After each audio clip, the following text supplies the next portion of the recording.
I am Will. I tell stories with my hand. I say the word right all the time, but I tell good stories. Hey. Is it focused? Sounds great. Awesome. All right, thanks.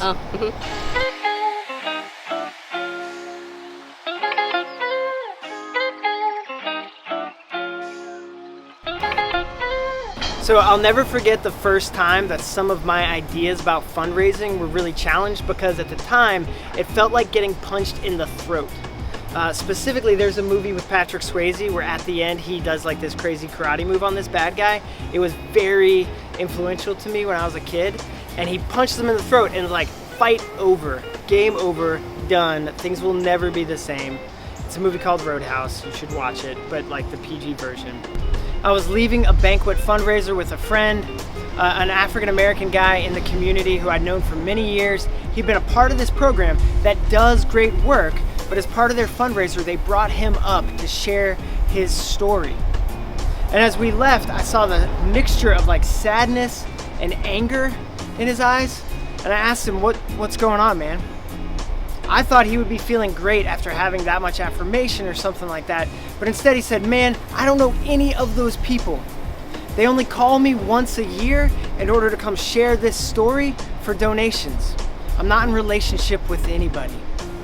And when I'm up there on stage and when they call me to put me up there, all I'm really doing is standing in for everyone else who's young, who's black, and who's poor. I don't want to be that proxy, because that is not who I am. That moment shook me up. That moment shocked me. And from that moment forward, as we've been growing corner to corner, we've been wrestling with the question, how can we do nonprofit fundraising in a way that doesn't just tell the pity story, but that tells new stories and that invites empathy? All right, Will, so how does our gospel calling tie into fundraising? Yeah, this is the question, right, that moment caused me to start wrestling with. Correct. I'd say the first thing that we've learned is to have a spirit of abundance. And what I mean by that is, if we believe that God is the creator and author of all things, right, we don't have to worry that his bank account's gonna run out. Yes, right? Thank God. Yeah, exactly. Remember that moment in the Gospels where Jesus is like walking around? And I mean, that was his thing, right? He was always walking around. But that moment is like, hey, go check that fish. Yes. Right? What did he find in the fish? He found money. He found money, right? Like Jesus knew where to get that resource in that kind of crazy way. So we don't have to live a life of going, oh man, where's the next thing coming from? Right. Right? In that is joy and freedom in the journey of fundraising. Yes, but it's not the Scrooge McDuck version, is it? No. Cut to clip of Scrooge McDuck, right? No, God is abundant and loves to give. Yes. Right? Awesome. So that's our first thing, spirit of abundance. Yeah, and our second thing is no pity story. We never want anybody to feel like that young man felt that day. And so the no pity story, what that really means is we try to break up the kind of what we might call the banquet fundraiser genre. Yeah, we're gonna go genre. That's a hard word to say on video. But genre, right? If I say to you once upon a time, you know what kind of story we're talking about, right? Yeah, a fairy tale. A fairy tale. With a banquet, we've almost turned that into a genre where you get invited, if you have resources, to sponsor or pay for a table, right? And then you get to come into that room bearing the image of God, right? You get to have all the resources. Meanwhile, somebody, the story of the ministry, or maybe the story of an individual like that young man I just shared, they come into the room almost as like a proxy for the hard thing that ministry is about, right? And so you have one person bearing the image of God, one person bearing the brokenness of the world, and this creates pity, and it raises money, but it doesn't actually create empathy, and it's not true to the gospel story, which says, hey, we're all broken and beautiful. Correct.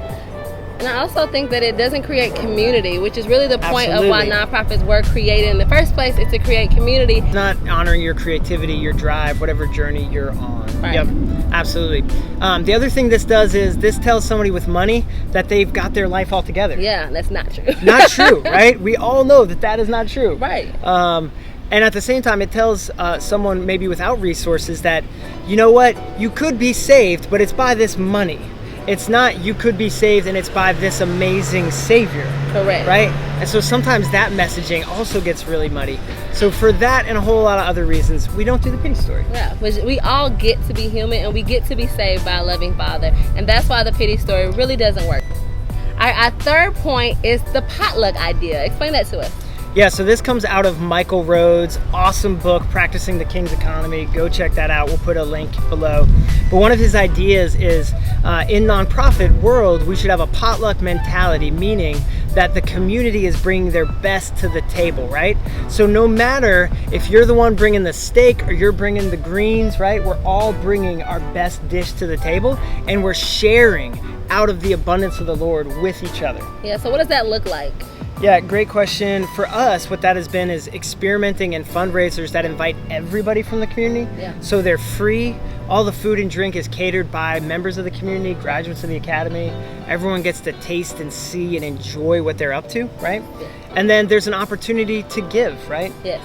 No matter where you're coming from in your financial life, an opportunity to invest in the kind of community that we're creating here at Corner to Corner. So we talked about abundance. We talked about the no pity story, and instead substituting that with empathy and community. We talked about how the potluck idea can really be beneficial to fundraising. And anything else? Yes, I think the fourth point is ask. Yeah. Right? Yeah. That's our fourth philosophy is ask. Because you have not, because you ask not. Yes, that's a Bible principle. That is a Bible principle, right? And we're not saying like, oh Lord, give me that Maserati, right? Like I'm not with that, right? We're talking about like, if you don't invite people in to meaningful generosity, they don't have an opportunity to step into meaningful generosity. Yeah. So creating on-ramps of meaningful generosity for both our donors and our community, because again, as you said, our community also donates to the work of Corner to Corner. That's right. Well, and actually, let's talk about that, right?